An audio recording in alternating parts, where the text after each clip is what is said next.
Ladies and gentlemen, to talk about where we go from here, I'm pleased to introduce our next two presenters. Cory Booker is a passionate voice on criminal justice reform, a leader in the field both as mayor of New York for 7 years and now representing New Jersey in the United States Senate. Senator Booker has reached across the aisle to push for sentencing, corrections, reentry, and a number of other reforms. And joining him in conversation will be a fellow groundbreaker in the movement to be smart on crime, Glenn Martin, who's president of JustLeadershipUSA. Senator Booker did ask me to introduce him as a bold and handsome person, so I'm happy to do that now. Please welcome to the stage Glenn Martin and Senator Cory Booker.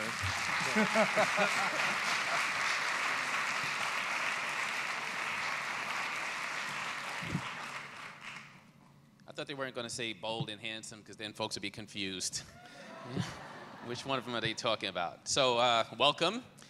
We've been hanging out a lot lately. We were just together in DC, and we'll talk a bit about that.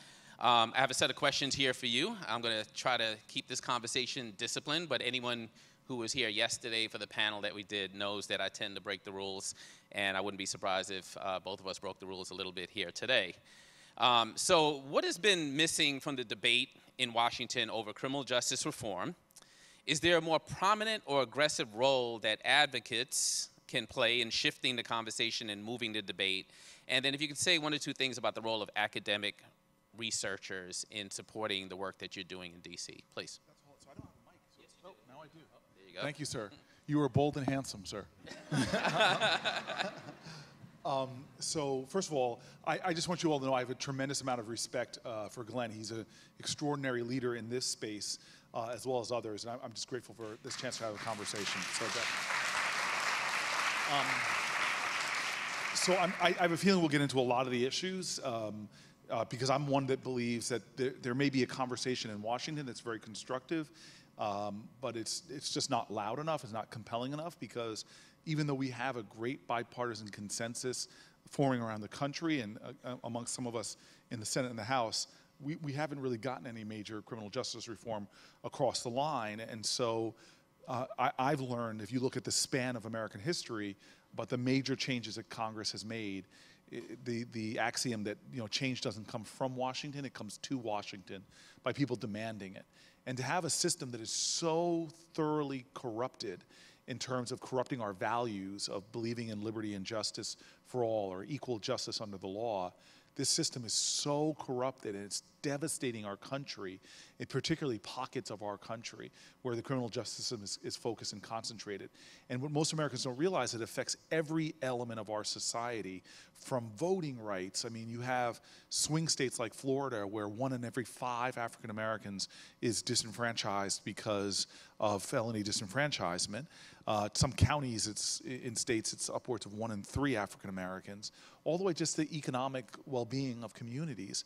Since the criminal justice system is targeted usually towards certain communities, you have communities that are being subjected to deeper and deeper poverty, because as you know, once you have even an arrest, and we're criminalizing our country with closing in on 1 in every 3 adult Americans having an arrest record, but since it's so concentrated in neighborhoods like in the one in which I live, that you have upwards of 1 in 2 black men or Latino men having arrest records, devastating their earning potential, devastating the wealth in that community.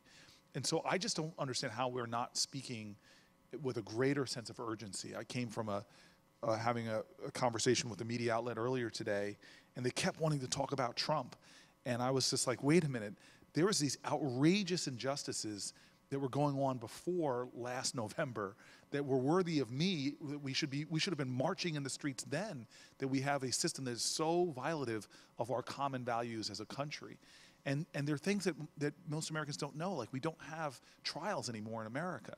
We've given so much power to prosecutors that I can't tell you how many kids have sat with me and told me stories about, hey, I was a teenager and the prosecutor gave me this choice. Take a plea to this, and I'll get the guilty plea. You'll get the guilty conviction. You'll get out of jail right now. Or I'm going to stack these mandatory minimums, have you in adult court, and you're going to be facing 10, 15, 20 years or more. That's why books have been written, Why Innocent People Plead Guilty. So I can go on, and I'm sure we'll get into a lot more of these issues. But the one other thing I want to say about and people checked me about this when I was really first starting to talk about these issues on a national level. And I think it was so right to check me on this issue, because another thing that goes on in the conversation in Washington about the criminal justice system is that we only want to talk about nonviolent offenders. And we don't want to have, we don't want to have this larger important conversation, first of all, about what even we define as nonviolent offenders. Is kind of gotten to a ridiculous point that I could be the girlfriend of a guy, and by the way, you know, having visited Danbury Prison, federal lockup, and you see that in America, fastest growing population, 50% faster than men, is women incarcerated. And incredibly, women, over 70%, are survivors of violence by their partners. You have many people who get caught up in a conspiracy where they didn't take any violent actions whatsoever, but yet now they're going to be labeled a violent criminal, which I now know carries this terrible stigma. But even if you've been convicted of something that is a violent crime, you've served your sentence, so to speak, which again, for me, there's a lot of conversation we have to do about the trial process, about the jail process before that, about what happens to people when they're incarcerated, the length of sentences. So let's go through all of that. Now you're back in, and people want to start talking about criminal justice reform, but it's not inclusive of people who are so-called violent folks. And that's something that we have to have a conversation as a country as well. And look, I could sit here and praise Obama. I miss Obama, frankly, and I miss her husband too. Really, definitely miss her husband. But you know, as a guy that was pressing, Obama did an amazing job. The president did an amazing job of pardoning people and the like. But I know what they were trying when it came to violent, so-called violent offenders. It was much harder to get through their vetting process, and that's something that I think we need to start having more conversations about, to understand that does our society stop its ideals of redemption and forgiveness? Does it stop at somebody raising their fist to do? Is that the limits of our ability as a society to see someone's humanity, to see their dignity, to see their worth, despite what their charge was? I think it's raising a fist or taking a knee, unfortunately. Yes. So, you know, as someone who runs an organization that believes that people who are closest to the problem are closest to the solution, we spend a lot of time talking to people who are currently in prison, who put a lot of hope in this bipartisan coalition that we've been talking about for the last few years now, and then became increasingly discouraged. You know, so you're there, you're banging away. People appreciate that, but they haven't seen the kind of movement as you just articulated. Walk the audience through what it sounds like. I mean, everything you say sounds like common sense. It's data-driven. It's evidence-driven. You know, even the violent, non-violent piece, we have enough information now to not just know how we got here, but understand what long-term in prison does for people in terms of their ability to re-enter successfully and so on.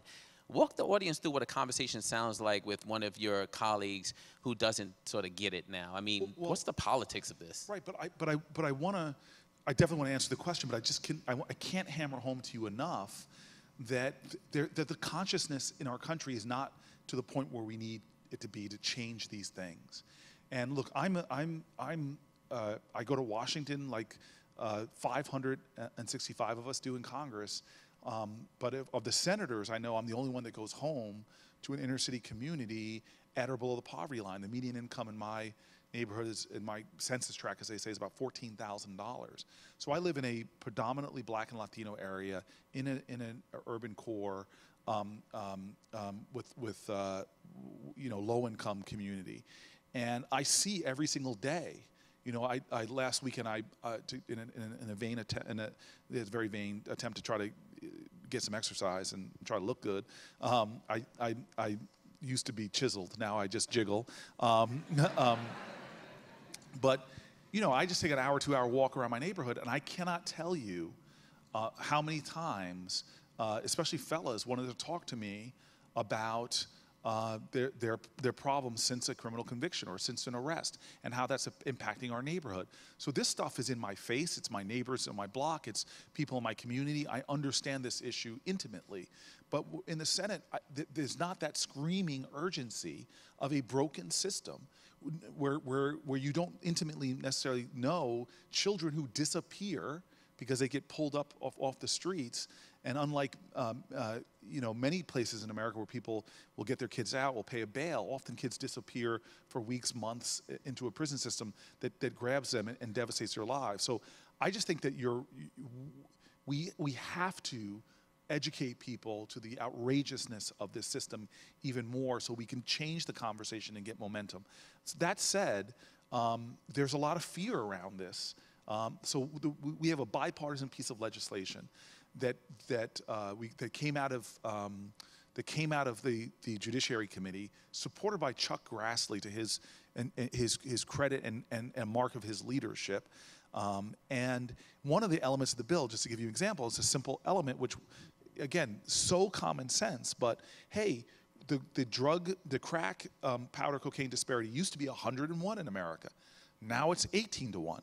Why, by the way, why is it 18 to 1? Nothing to do with science, nothing to do with objective measures. This was a deal. I know exactly where the deal was struck. It was struck in the Senate gym between two leading members of the United States Senate. And so now it's 18 to 1, which is still unjust. But now there are people who are in prison for the 101 under the 101 sentencing that are watching people who have done a more serious crime in terms of the weight of the substance go in and out of prison while they're still stuck there because when they changed that rule, they didn't make it retroactive. Well, our bill would make it retroactive. But here's the fear that people can have is that, oh, I could support legislation that let somebody out of prison. Thousands of people would get out of prison if we had passed that bill. And what if one of them goes and does some violent crime? Then I could see the Willie Horton ad right now in a primary or in a general election. And so I think there's a lot of concern about when you have people that are willing to demagogue this issue or to fight on this issue. Jeff Sessions, he was one of the people that in Republican caucuses was fighting against our bill. And threatening people that if you pass this, there will be consequences. Those are the kind of things that stall momentum in a Senate where one senator can significantly slow down legislation on its process. Can you name the bill you just described for the audience? I've got like 7 incarceration bills, but it's the comprehensive criminal justice bill that came out of the House, sentencing and... You got people. You got people. No, I don't have people. I have my worst heckler ever. Zoe's sitting in the front row, and now I didn't see her before, and she will mock me by sitting out here and texting me later on. And now you know what you're up against. Now I know what I'm up against. The advocates in this space are rough. I'm telling you. So there's another bill, more recently introduced, the Reverse Mass Incarceration Act. That would be the Reverse Mass Incarceration Act. So. Talk a bit about, knowing this political climate, everything else you said, the fact that Americans don't seem to be fully on board enough to create a climate for your colleagues to move forward, yet you continue to support bills like the Mass Incarceration Act. Talk a bit about the Mass Incarceration Act. As someone who went to college in prison myself while I served 6 years, and got into that college program just when Pell Grants were taken away, which were part of the crime bill. I understand why you supported it, but in the middle of that climate that you just described, why do you continue to support it, and why the Mass Incarceration Act? Well, so when these legislation was passing by, you were going to school in prison. I was going to school in law school, and I was in law school in 1994 when the crime bill happened.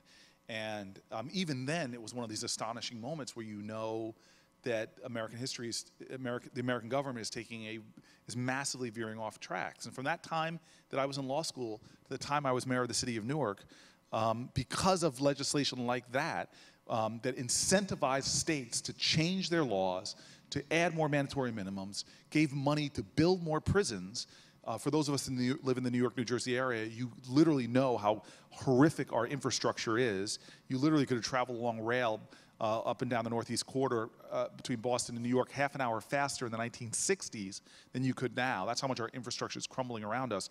but we were building a new prison every 10 days during that time, investing billions and billions of dollars into the most perverse type of infrastructure in the history of humanity to be a country like us who's incarcerating so many of its people. And so this, for me, coming up with the idea for the Reverse Mass Incarceration Act was just very simply, I saw what was done, and I'm going to do legislation that seeks to do the exact opposite, to create incentives now to get rid of mandatory minimums, give incentives to states to invest in the kind of things that empower people to succeed in life and not fall deeper and deeper in prison. So this is really about trying to create large pools of money, just like the crime bill did, to reverse, not only reverse mass incarceration, but empower the people who've been suffering as a result of this system to be successful. What do you need from, thank you, what do you need from that this? one person there that was clapping. Don't worry, it was the right person. It was Carol Mason. So, so what do you need from this audience to support a bill like that? What do you need? First of all, I mean, I now have like the lights on my eyes were blocking it, but I've now like scanned a lot of the people in the audience, and it's a little embarrassing to say I like know half of you from my friend Jesus Christ here. I'm sorry, Professor Kennedy, who's worked with me since I was yes.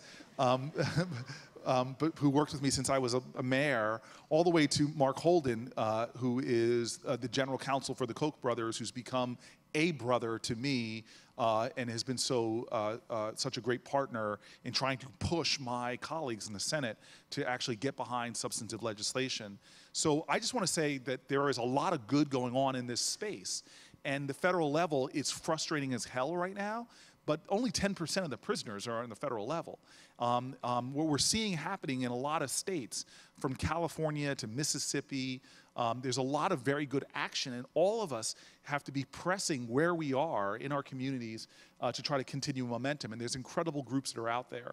But I'm still one of those folks that still finds it surprising when I'm speaking to audiences of all political stripe, all background, even in black churches, and I'm telling people the truth of systems, and they still find it astonishing or shocking that we live in a country that is this significantly unjust, that does everything from shackling pregnant women in labor when they're giving birth, to putting children in solitary confinement, what other countries call torture.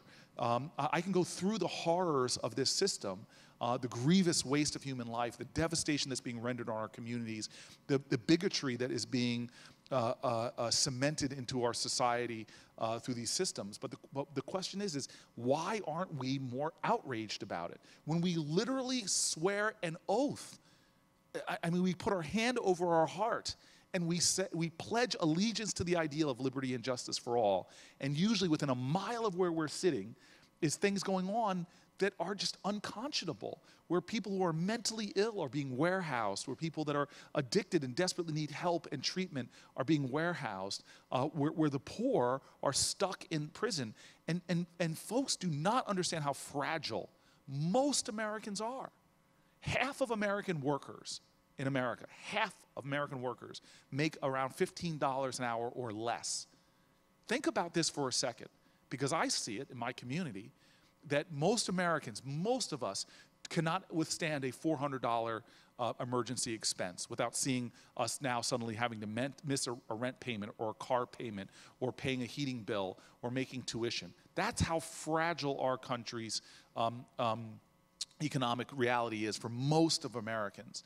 And so one encounter with the criminal justice system, literally if you get locked up and you can't pay a bail and you're stuck in that prison, you can lose a job, you can lose housing, and as soon as you're evicted as a result of this or lose your source of income, you spiral in an economy as fragile as the United States of America, the richest country on earth.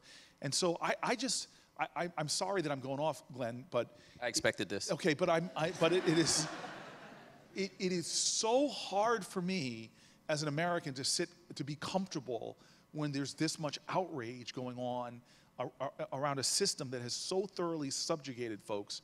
And again, I could talk about it using any lens, but just using the racial lens alone is so unconscionable, where there literally were legislative debates in the 1800s, early 1900s, like, okay, how are we going to subjugate black people who are now gotten freedom? Oh, let's create felony disenfranchisement.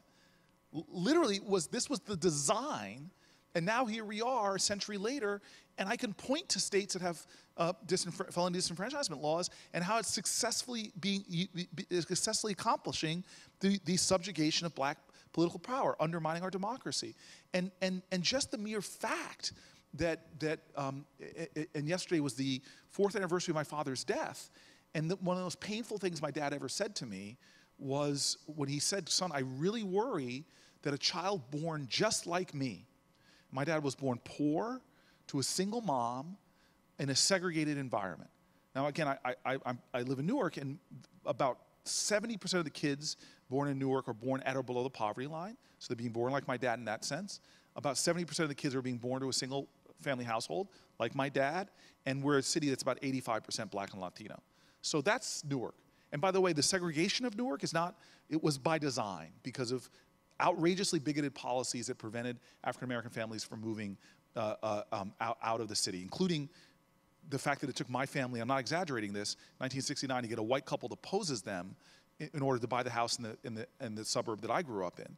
And so here you have my father saying to me in a handful of years before he passes away, and I'm a data guy, I really believe it. I said this when I was mayor all the time, in God we trust, but everybody else bring me data, show me the numbers. And so here's my dad who concludes after a very bad incident in Newark. He looks at me and he says, "I worry that a child born just like me, poor, black, single mother, segregated environment, I worry that the child would have a better chance of making it in America if they were born in 1936 when I was born than being born now." Now, I'm a data guy, and on some ways my dad is wrong, but on some ways my dad was 100% right. The leading cause of death back then was not murder. 1 in 3 African Americans, and that's all African Americans, including people that grew up in economically advantaged communities like mine. But if you concentrate just Americans, low-income African Americans, it's more than 1 in 3 black men are going to go to prison. It's much higher than that. And so here we have this system of systematic, that literally has its roots deeply in our racist, white supremacist past, that is so systematically undermining the economic strength, economic potential. Remember, we've recovered since the Great Recession, but the black-white wealth gap is greater than it was during the time that my father was first going to work.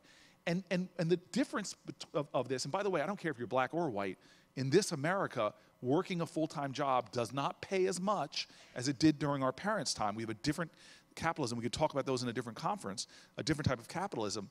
But the thing that's hitting disproportionately African-American communities of color, is this thing called mass incarceration that is new since 1980. And so I don't understand, in a nation that desperately needs all of its players on the field, educationally and economically empowered to compete in a global context, how can we have a system that so systematically oppresses communities of color, poor communities, and people who are struggling with things like disease of addiction and mental illness? And so talk to me about what you've learned about women and the criminal justice system, and what sort of work you've done focusing on that specific issue. You know, I was on the floor of the Senate, and Elizabeth Warren came up to me, this is about 2 years ago, and said, "I really want to work with you in something on this, in this space." And so she and I started talking about the particular issues of women, because I was hearing, and again, this is why I love audiences like this, of activists. Some of you are pain in the necks like Zoe, who will check me after an event like this. And so what happened to me is I was speaking about this issue so much years ago, and the people would check me would be women, formerly incarcerated women and activists who would tell me, "You're always talking about men and the percentage of men, why you don't talk about women?" And they started breaking down issues to me.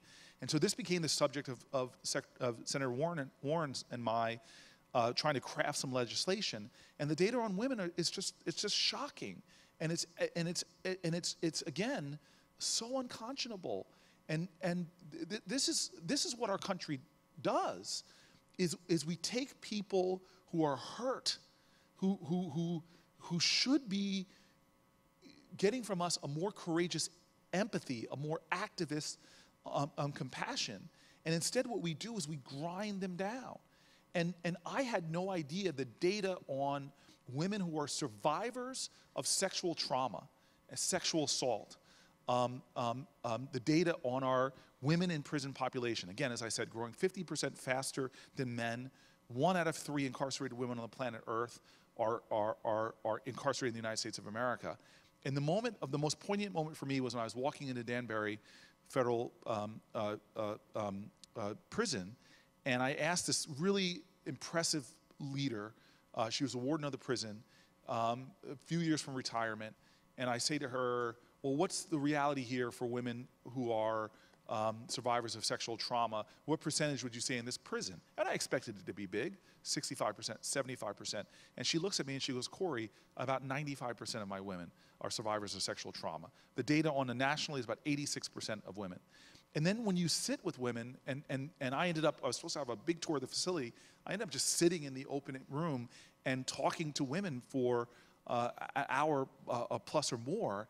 And first of all, it was very different than sitting in men's prisons for me, in seeing the supportive communities that were created in ways that didn't seem to have a parallel with men, and different women were coming up to me. But the chorus of concerns I heard were so much about their children and their inability to communicate with their kids, having kids separated into multiple foster homes or multiple placements, the challenge of making phone calls, the horror of having to decide what they're going to do with a little bit of money to buy sanitary products or pay for phone calls. And the data, the social science that I've been researching since my conversation a couple of years ago with Senator Warren was, hey, you actually lower recidivism rates when you support women connecting with their kids.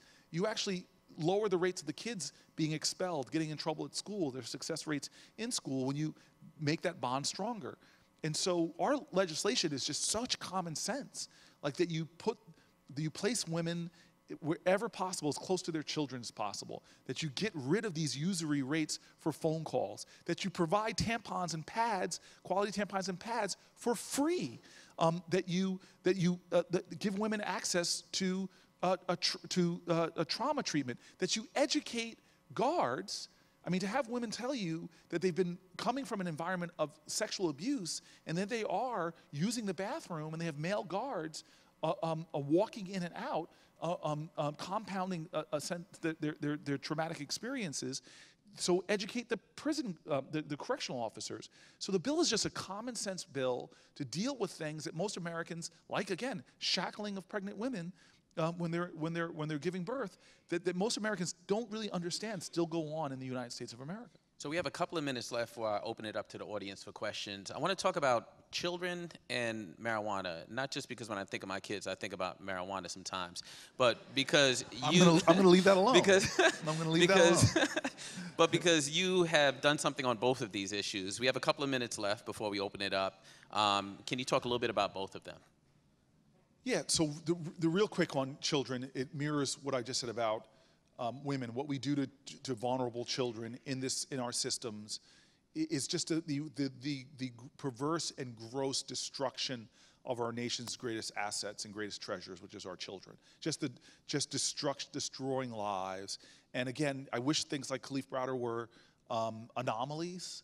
But I mean, I remember the first time I went to Rikers Island. I was actually mayor of Newark at the time, and I was just stunned at what I was witnessing and seeing and sitting with young people and talking to them incarcerated. So I have a lot of legislation dealing specifically with kids and what's going on with them, things like the REDEEM Act, and also just like, should I have a file following me around for the rest of my life, undermining my ability to get jobs and stuff like that? There should be expungement and the like. I do want to talk about marijuana. The Marijuana Justice Act. The Marijuana Justice Act a little bit more because I just think we're in this time of prohibition that is very similar to the time of alcohol prohibition and is having a very similar effect on our society.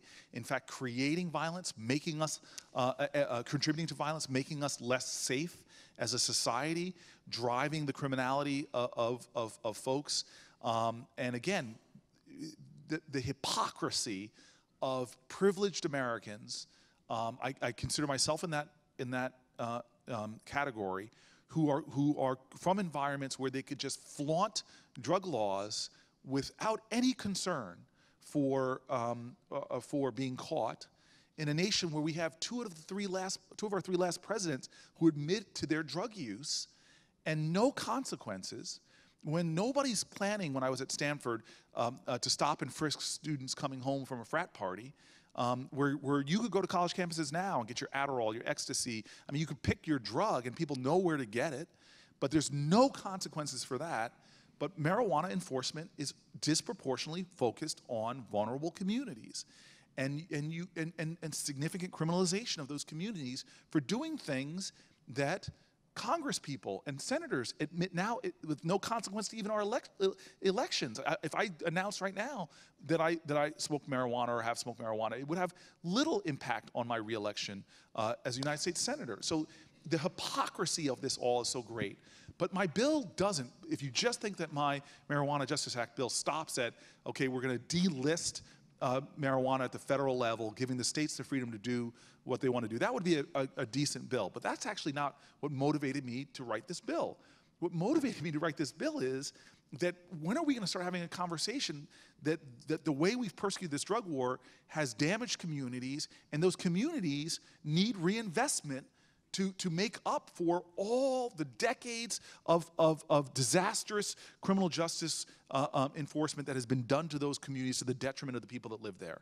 And so my bill creates reinvestment pools to invest in things like job training, education, re-entry, and the kind of things that should be being done in America to deal with the self-inflicted wound to truly help it to heal. And this is what I already see happening, by the way.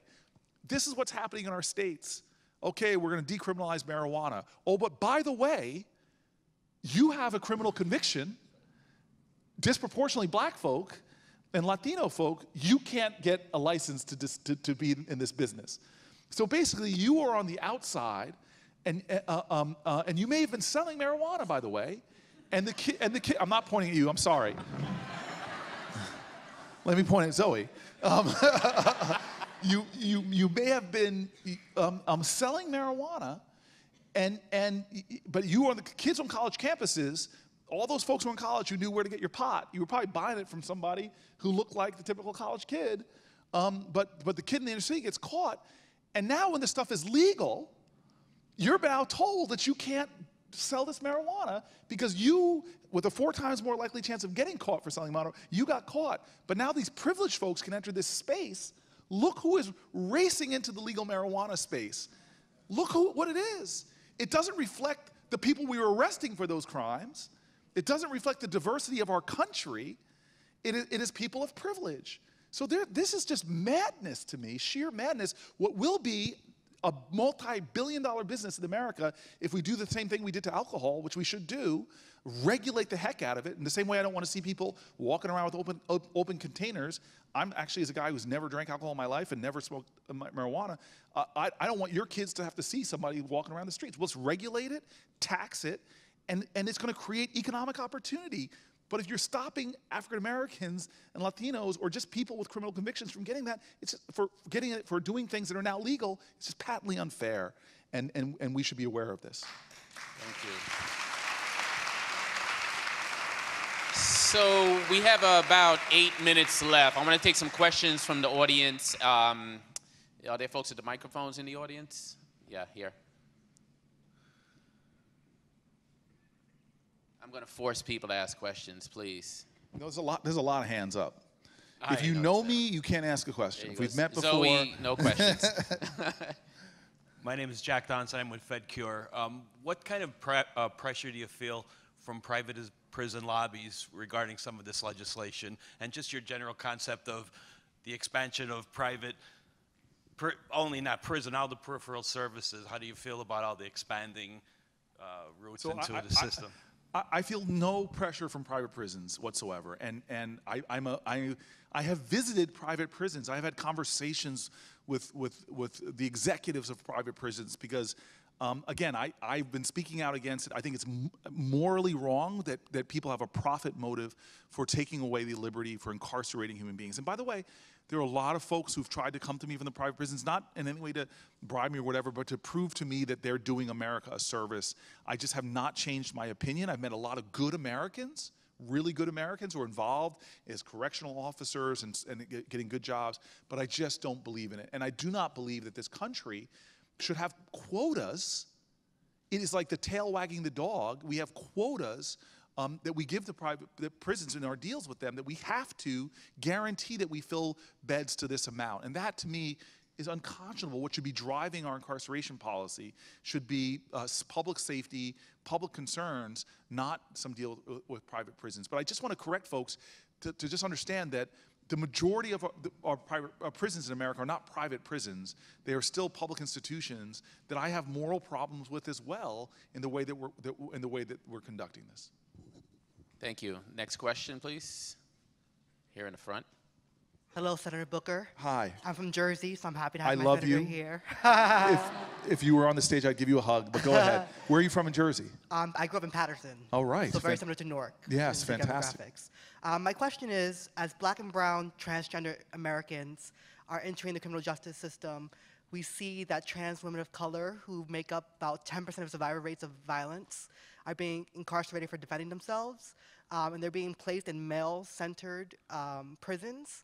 So what can we do as a society when we think about criminal justice reform when it comes to transgender Americans? I mean, this is.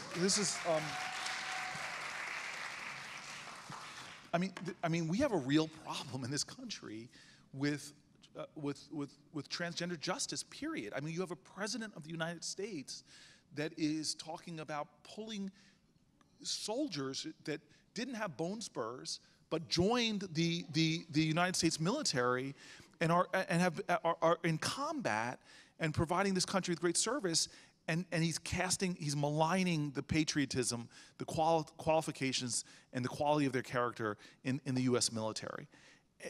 Before we even get to the prison systems, the violence in America against transgender Americans is unconscionable. I think it was last year 24 transgender women murdered in this country because they were transgender. And so this is a problem we still have as a country that I believe we need to be talking about more in general. But you and I both know that transgender Americans in prison are subject to more violence and discrimination and challenges as well. So this is an area that we need to be talking about, and I'm glad that you stood up and let your voice be heard in this conference as well. Thank you. I think we have time for 2 more questions. Someone has the mic already back here. Thank you, Senator, for your time. I'm a freshman here at John Jay, and big fan of your work. So thank you so much for being here. Thank you, but clearly you're not from New Jersey. You would have led with that. I'm from Queens, actually. All right. Senator, that's sort of like the New Jersey of the boroughs. That's true, actually. You have a point right there. Senator, so you saw over the summer when they came out with the skinny repeal, and you saw this past September with Graham Cassidy how constituents came out and really tried their best to make sure that Obamacare wasn't repealed. My question basically to you is, how can we help you push your bills through, or the bills that you sponsor, et cetera, in this fight to help, with reform, with the criminal justice system? How can we help you do your job better? And thank you so much for all your efforts, and I'm sure everyone here appreciates it. Listen, you and I are peers in this fight, man. And so my hope is that all of us will not be silent, that we're gonna try to comfort the disturbed and and disturb the comfortable that are in this morass, and just bring more attention. All of us have platforms. We're all media syndicators. We need to let people understand that these are issues. I don't know what part of Queens you're in, but I would be calling my House member representatives. I know where Schumer and Gillibrand stand, but let their offices hear from you as well about specific pieces of legislation. I just think we all have to be activists, and we can't allow our inability to do everything to undermine our determination to do something.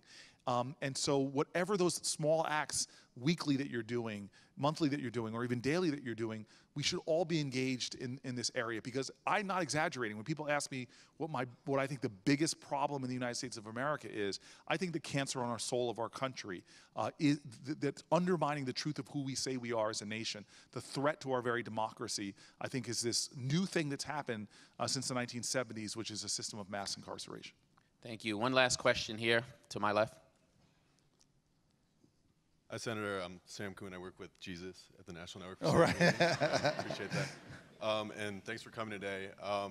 And I appreciate all the legislation that you're introducing, which is, trying to reintroduce sort of empathy and evidence into our criminal justice policy.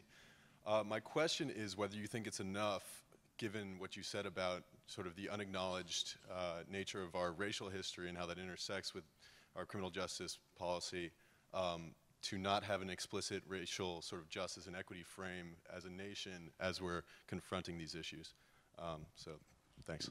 Yeah, so I really appreciate that question, Andon. So I don't think it's enough. Clearly it's not enough. Clearly I am not doing enough. And I think clearly we are not doing enough on this issue.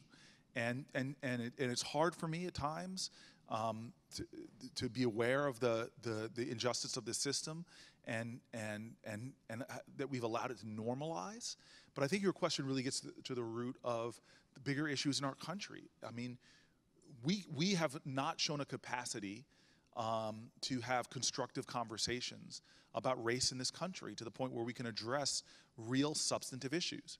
I mean, the former head of the FBI, Comey, I quoted him in my last book because he stood up and talked about the problem of implicit racial bias.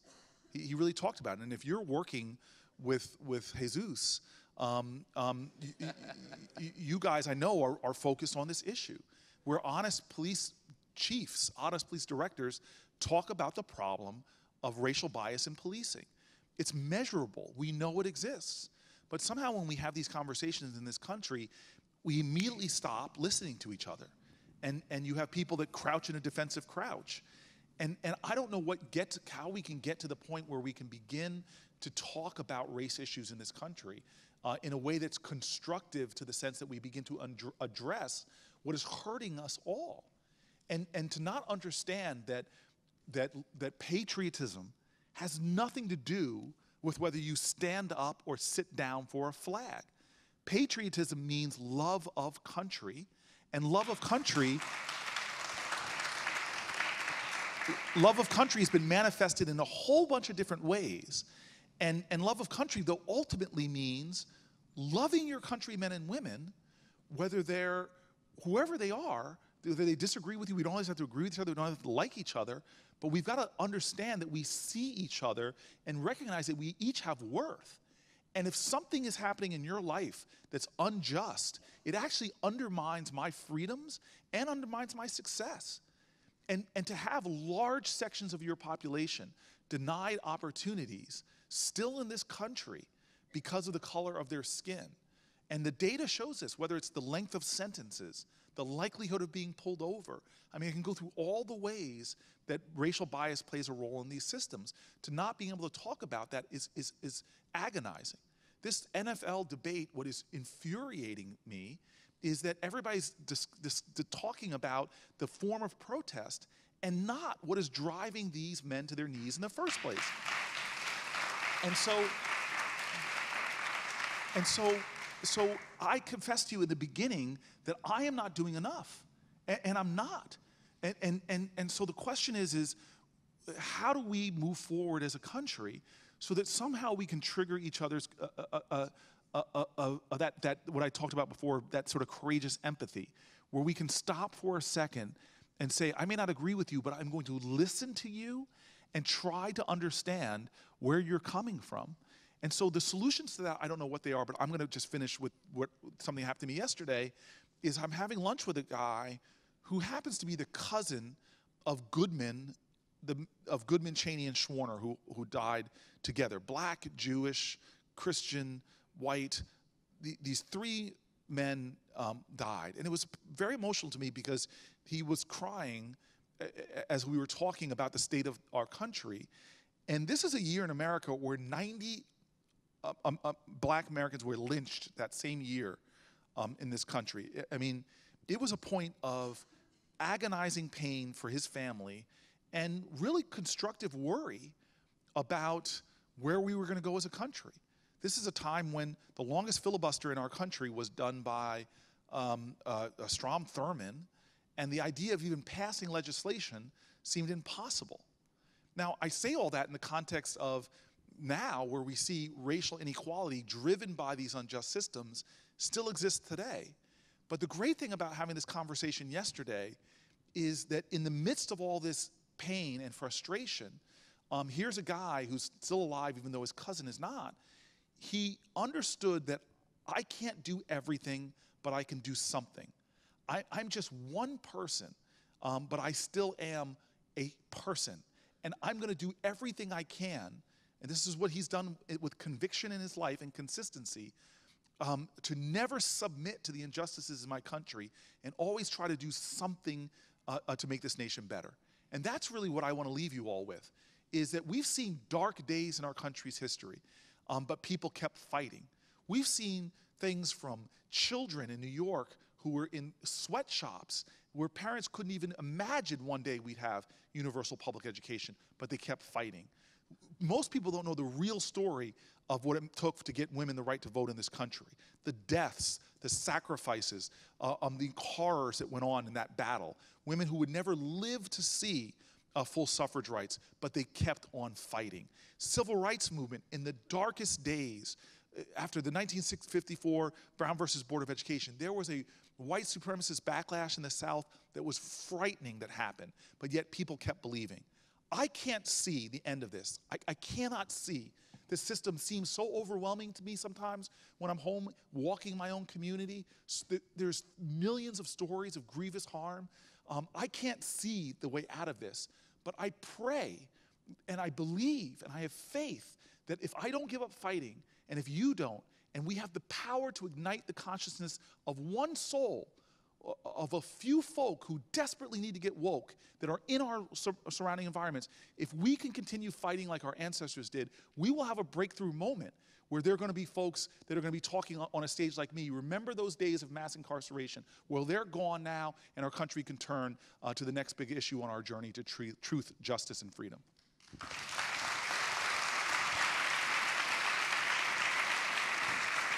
So anyone who knows me knows there are not many people that can take me off my moderator game. You've totally taken me off my moderator game because I was so into the conversation. Ladies and gentlemen, the charismatic, courageous Senator Booker.